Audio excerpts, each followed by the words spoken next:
ke masyarakat, bantuan dari Kapolda Sulawesi Utara. Kapolres bilang di BRI Kota Bunan itu banyak orang ngumpul. Saya bermaksud datang lihat kalau mereka pakai masker. Alhamdulillah mereka pakai masker. Saya tanya, ini ibu-ibu semuanya, ada apa? Mereka bilang mau terima bantuan dari presiden.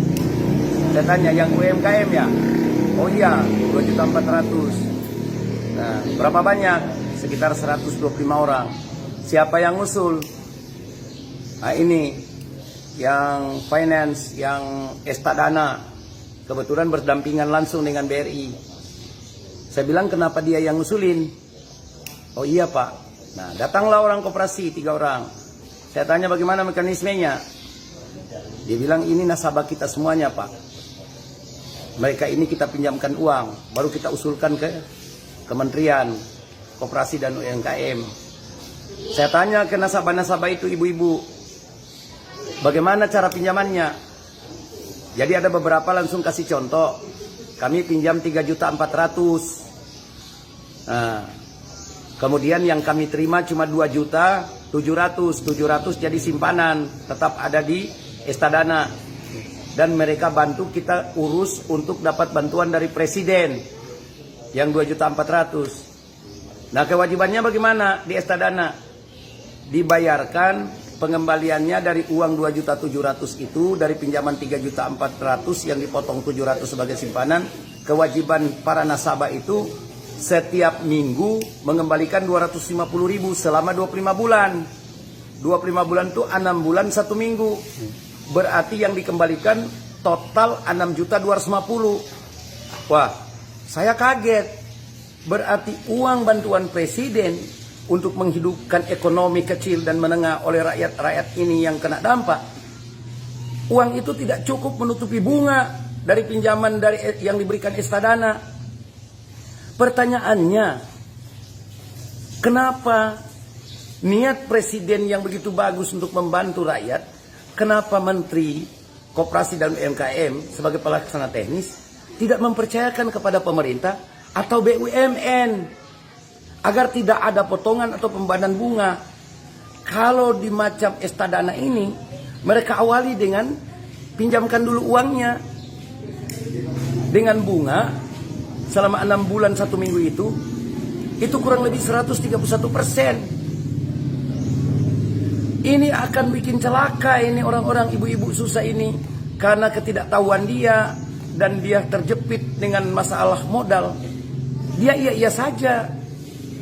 Nah, saya minta Pak Presiden, Bapak itu sayang benar sama rakyat. Saya bupati yang paling setuju ketika Bapak mengambil keputusan itu.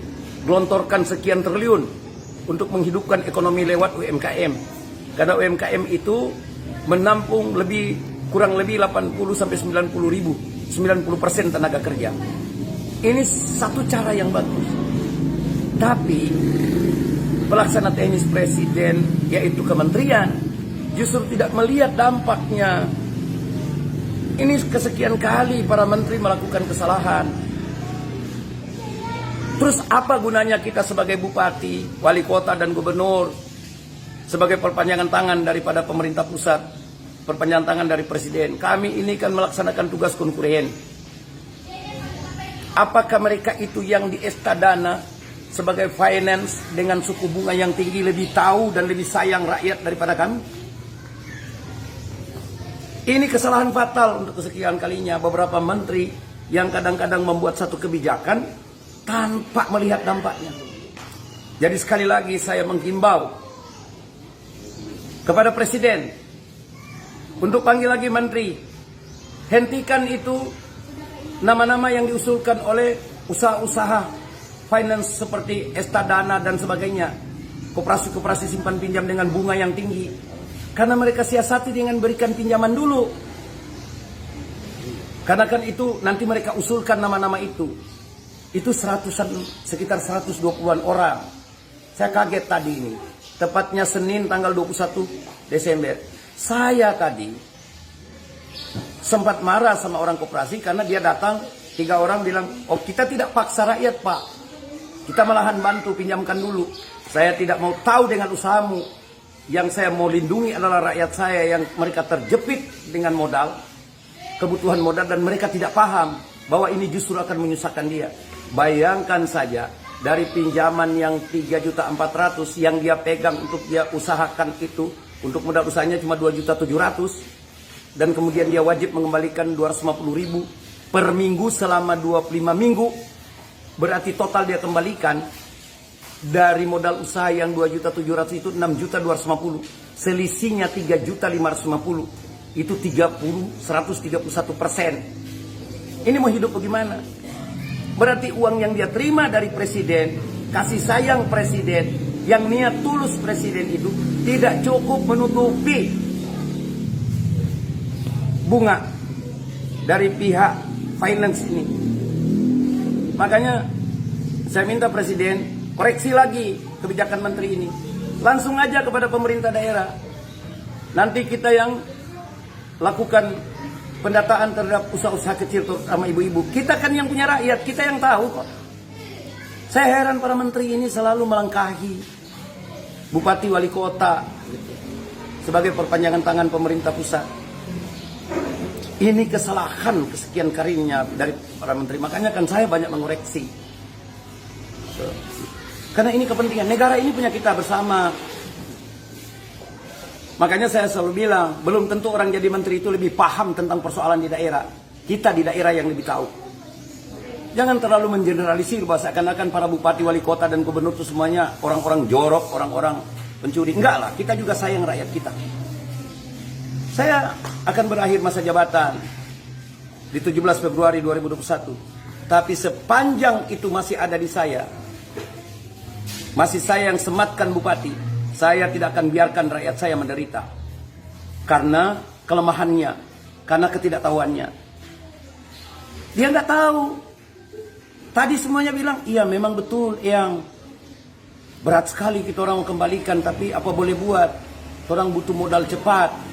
Dan cuman ini finance ini yang datang untuk membantu supaya kita orang dapat bantuan dari presiden. Saya bilang, presiden bermaksud supaya kalian tidak pinjam yang begini-begini. Karena bunganya begitu tinggi. Dalam 6 bulan 1 minggu itu harus mengembalikan 131% bunganya.